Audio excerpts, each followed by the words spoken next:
YouTube, what's happening, man? It's your favorite DJ, man. I'm back at y'all with some more content. But really more like a question I want to pose to the good people, man. And get a general idea of where people stand on something that's very real. And I don't think people really ask this question.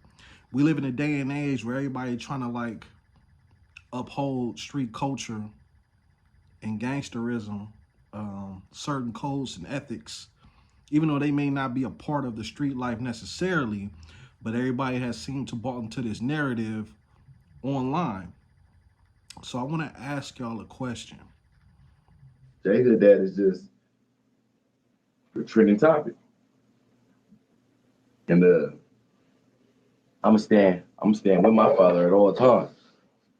You feel me? Like I said, it's my father. I'm rocking with him regardless. So with that being said, uh ask away. Anything y'all want to know pertaining to my father, I'm right here. Uh like always, praise to the most high. All praise to the most high. On Thank you, Allah, for giving me another day, for waking me up. I appreciate it. And yeah, my father did what he did. My father did what he did, man. Yes, Studderbox is my pops. And my dad did what he did. I support my father. I don't agree with what he did. That's not who I am. And that's people trying to get us mixed up. But I'm crashing out over my family though. Period. And I love my father. And my father's a great man. You feel me? Everybody make mistakes. What he did, I know the streets will never forgive him, but I love him. I love my father. I'm rocking with him. Period. So it is what it is. I'm glad he the reason I'm he the reason he the reason I am the man I am today. He helped me beat my case, helped pay for my lawyers. He was he he tried. You feel me? And I was still out here in these streets. So I love y'all too, man. I appreciate the support, man. I love y'all. I love y'all, man. And this is for anybody that's out there that got family in the same situation as me,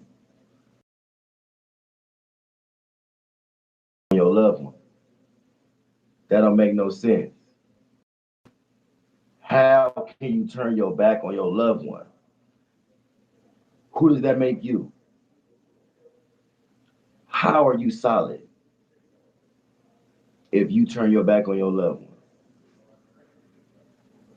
Period. So it is. But so I my father, we done talked about a whole lot of things. We talked about this situation over and over and over again. And I'm gonna just give y'all what he told me. Uh, it was my father versus everybody. They was jealous of my father because he was driving Rolls Royces, Bentleys. He was having it his way, and it was just crazy because he brung the money over there. He made sure everybody had a couple $100,000. It seemed like it seemed like the whole world is mad at my father, but they're not paying attention to the man and the odds that was against them.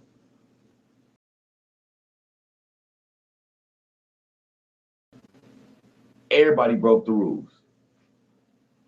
I'm not justifying my father's actions. I'm just saying everybody broke the rules. Women and children are supposed to be exempt. Women and children are supposed to be exempt.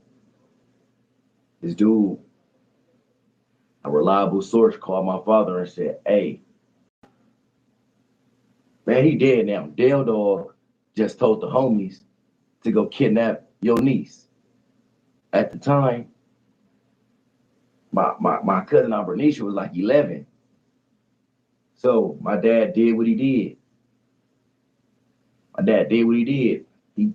He did what he did. You feel me? Just to get my to get to get my little cousin safe. Get my big cousin safe. To get his niece safe and his sister safe. Because he had just did something to my to my auntie Nini's husband, and he said he couldn't live with the fact that if he got his sister or his niece killed behind people being jealous of him. And he always asked me what would I have done? Okay, so that right there was J Hood from Stevenson Village, Crip out of Carson. Um, Now, wherever he's housed is neither here nor there for me. I don't really get too much into niggas' politics like that because I really don't care. But um, in regards to this situation, I thought it was something very good to touch on. Now, J Hood dad is Stutterbox from Main Street. Dude keep kicking my name. I told this nigga I'ma drown his ass, homie. On Main Street. I'ma drown, cuz. Now, Stutterbox and the Main Streets have a history.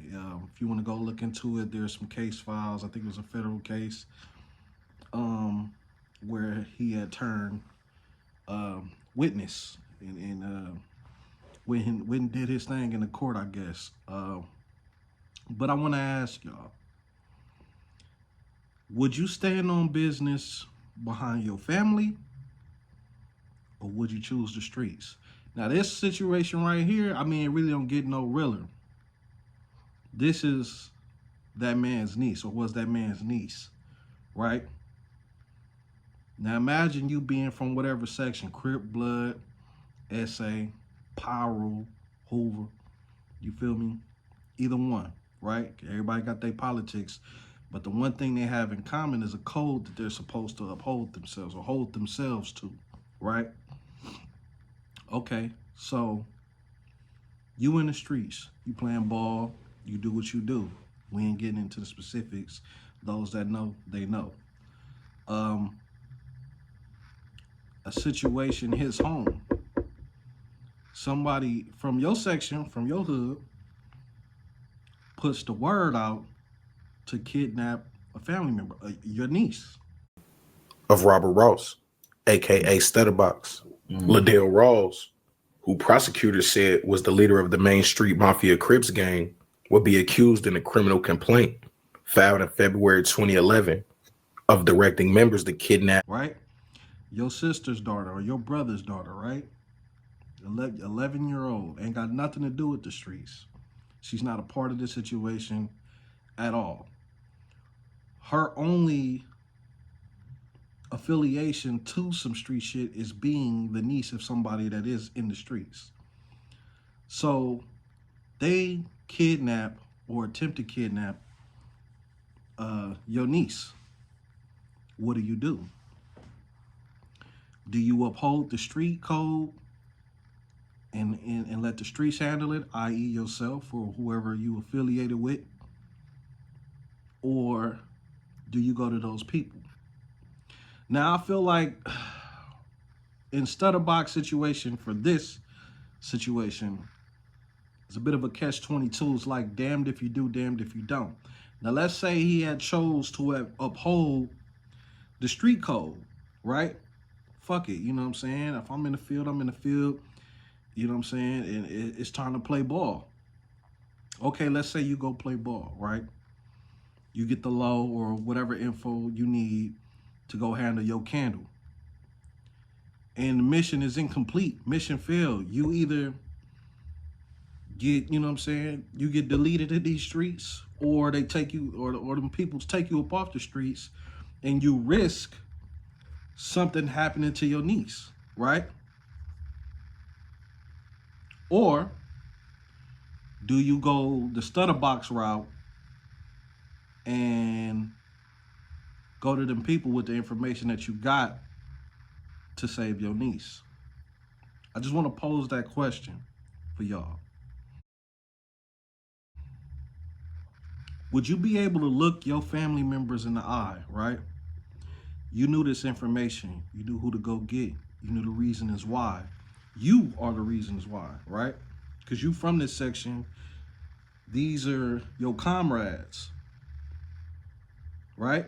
Your family isn't involved in the street shit. You are. So let's say you took the street approach and you wanted to handle business yourself or with whomever.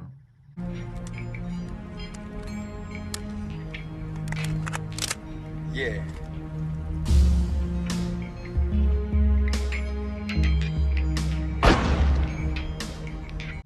Mission incomplete. Because not every drill is successful. Not every time somebody slide is successful. Sometimes they slide and get slid on. It happens. Sometimes they slide and get gaffled up, blurred by the one time. You know? So let's say you did that. Mission failed, something happened to your niece. Can you look your family members in the eye? These are going to be the same family members that 9 times out of 10 you're going to be dependent on if you get locked up. Put money on the books, visiting, holding shit down, or maybe taking care of your business, personal business on the outs for you while you're on the inside. These are typically things people that are doing time or people that's in the street life, and the consequence of being in the street life 9 times out of 10 is death or in jail. So you're going to have to depend on somebody on the outside. One of these little skags, one of these little broads or whatever, you know what I'm saying? They only going to do so much. And you got to play the game right with that. But it's your family who's going to be in your corner, right? In most situations, just like how J Hood said, you know, he doesn't agree with the route that his dad took, but he stand behind him because J Hood's dad stood behind him, put monies up for the lawyer and helping him fighting cases. And I don't know if y'all ever fought a case. That shit ain't cheap. If you gonna be in these streets, you better have bail money. You better have lawyer money, bro. Shit ain't cheap. We talking about racks. And depending on the charge, it could be an M to fight it. Damn near, close enough. But for sure some racks though. So what do? I said, what if the mission isn't complete? It's not a successful slide. You try to go do whatever, mission failed, something happens to her. Like, how do you think those family members gonna wanna have your back when you need it the most, when you behind them walls? I mean, if you get money in the streets or whatever and you're able to have a little nest egg, that's cool, but it's only gonna do so much. You still need people to do certain things for you. You still need these relationships that you had before you went in there.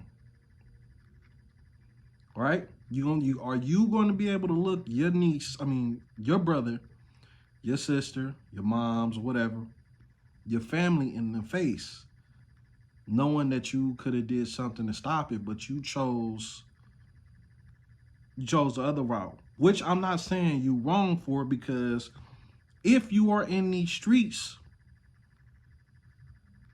you're playing by street rules. Now, in the video, he said that them niggas violated first by, not keeping women and children out of the mix. And let me tell you something, bro. For as long as gangbanging has been a thing, because I'm from South Central California, bro, I got family history in this shit. I grew up in this shit. Let me tell you something, bro. That shit's a myth. The same way that niggas have this, oh, I'm not telling, or under no circumstances I'm gonna stand silent, there's a very small percentage of people who stand silent. Just like it's a very small percentage of niggas who are actually gonna slide. Just because you from a section don't mean you a nigga that slide. Not everybody's a killer. Not everybody goes on skits. Not everybody's a get money nigga. Not everybody's a squabbler. There's different types of people from these sections. Not everybody feels the same role, right? But to my point, when it comes to this shit, who are being courted every year to get put on the section? You know what I'm saying? There's kids as young as 9, 8, and on up. You ain't got to be in high school to recruit junior high. If you from the set, you can recruit junior high. Because they're from your area. You know what I'm saying? The homies, the sister, the homegirls' little brothers, the homeboys' little brothers, homeboys' little sisters. You know, those fall automatically into our area jurisdiction. We get the first pick. Nobody out here, you know, them TGBs, it was like all young niggas, you know, 17, 18 on down, 16, 15, 14, all that good stuff. We out here be doing the most, you know what I'm saying, doing that gangster shit, you know what I mean? Right here, the little homies, whether they like 8 years old, hitting the hood up. They Get them put on, you know, by kids slightly older or whatever, high school, whatever. And then they are being coached by people who are older than them, adults. Ain't nobody steering them wrong. I mean, you have certain people, I'm not gonna say everybody from a section is okay with it, but it ain't enough for them to put a stop to it. Ain't nobody saying, you know what, nah, you know, let's steer these kids in the right direction. There's a select few, but that's not the overwhelming majority. So kids ain't never really been off limits, because it's kids that's going to go slide. It's kids that's holding these packs. It's kids that's being manipulated by these old heads who don't understand shit is different now, bro. Like, it ain't like when you was growing up. There's cameras everywhere. There's these cell phones. Not to mention, these district attorneys ain't playing. These U.S. attorneys ain't playing. They handing out real time. And time is a luxury that you can't get back no matter the tax bracket you in, bro. You can never buy back time. No matter how cool these niggas be trying to make it seem like it look, ain't nobody trying to go sit down with a bunch of niggas smelling ass and stale noodles for the rest of your life. Now, if you gotta stand on business to protect your family or some real shit, and the consequences of that is you having to go sit down, by all means, I understand. But if it's some shit that you can't avoid without compromising your integrity, then it just don't make sense to me. It don't make sense to me. Now, as far as the women part, I've explained the children part not necessarily being off limits to a certain degree. Yeah, back then there was some niggas that get caught with their kid, they might get a ghetto pass. They might get a ghetto pass, but they ain't giving these kids a ghetto pass when they getting put on and they are adopting them into a lifestyle that's going to be a disservice to them sooner rather than later. Now the women become a part of this shit too.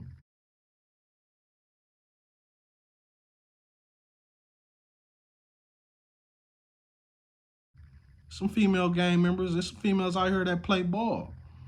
Thugging just like the niggas. Setting niggas up, robbing niggas, going on skits, doing time. The consequences may not necessarily be the same as far as the judicial system goes, but they playing ball too, right? Right? So on that note, I don't know if you can 100% say they violate. I would say the violation came from these niggas being from the same section. Because if you want to go get your man, go get your mans, bro.